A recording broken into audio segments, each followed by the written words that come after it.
What's good, YouTube? This is Boxingwave. Please subscribe to the channel. I'm not gonna hold y'all long. I promise I'm not. I know I always say that, end up talking for 20 minutes. But yo, Jerron Ennis was sparring with Canelo. In the pictures, they posted a picture of those two.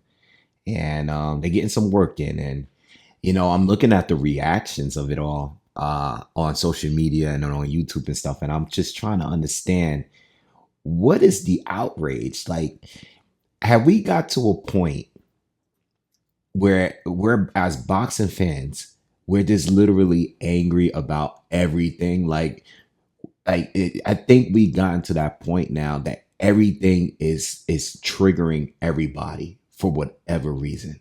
You know what I mean? This is a sparring session, you know, and Jerron Ennis is not a part of Terrence Crawford's camp or team, or he's more of an op than he is a companion. You know, if Steven Nelson was sparring with Canelo to prepare for Terrence Crawford, I can see how that could be problematic. You know what I mean? Or a Shakur Stevenson. I can see how that can be problematic. But Jerron Ennis is a guy that wanted to fight Crawford down at 47. And him, sitting on the couch, well, he has a fight coming up. So he wasn't sitting on the couch, but he's training for his own next fight. So for him to get a phone call from Team Canelo and like, yo, fly out here real quick. We'll pay you this, that, and the third. Let's get some work in. You know what I mean? Like, let's get some, sparring it. Who wouldn't go? Who would not go? I mean, the only people that I wouldn't expect to fly out there are people that are directly linked with Terrence Crawford. It's Canelo Alvarez. Y'all don't have to be friends. And I know everybody is bringing up the racial part of it because, like I'm gonna keep saying it, the biggest rivalry between boxing fans right now are black and the Mexican fan base. That's what it is right now. I mean, we don't have to hide it no more. It's clearly there. So I get the tension, but we are not fighters. Like us as boxing fans, we're not the ones that's fighting at a championship level. Canelo, whether you like him, whether you hate him, whether you think he's overrated, whatever it is, he's one of the most decorated fighters of this time, period. You don't have to like him, but we all know that he is. This guy's a 5 division champion. I mean, he has over 60 something fights. You know what I mean? Like, whoever fights at 60 fights anymore. You know what I mean? Who does that? Um, he's one of the biggest stars. So if you get a phone call from the guy in his camp to spar because you have a style that is similar to your next opponent, why wouldn't you take it?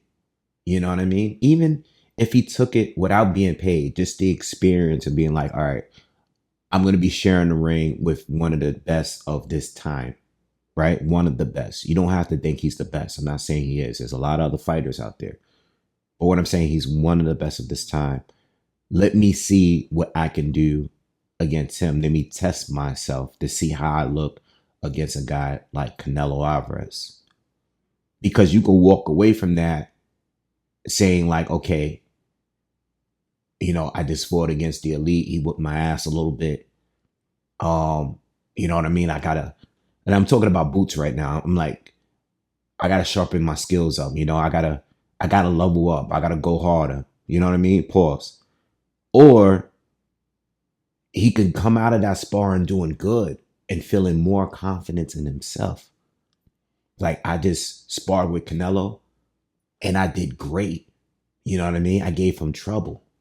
I seen people like on Twitter, on X, zooming in on the photo and pointing out that Canelo had a little bit of swelling around his eye.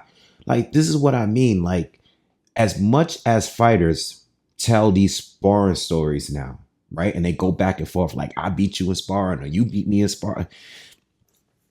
Wouldn't you think if you get a phone call from the cash cow of today's boxing, wouldn't you want to take it as a fighter? You know what I mean? As a fighter, who wouldn't take that? Anyone from the lowest level to the highest level would want to take that fight, especially when you haven't been in the actual fight with a guy on that level. Just to test out your skills. Forget all the narratives that's being pushed. We're just talking about the fighters and them trying to grow and polish their skills. Why is that a problem to people? You get what I'm saying? The guy can switch. You know, I can see now that Boots, and this is why I wanted Boots to go straight at 154 to make a statement, because I knew Boots. You can just look at the guy and tell that he ain't no 147 fighter. You know, he's gonna be bigger than these guys at 54 when he gets in the ring. Watch, we'll see. When he gets in that ring, he's gonna be bigger than these guys at 54 too. You know, but we'll talk more about that later. But um, yeah, I don't have a problem with it. Actually, I think that is a great sparring partner to have to prepare for Crawford. I don't think Boots and Crawford fight alike.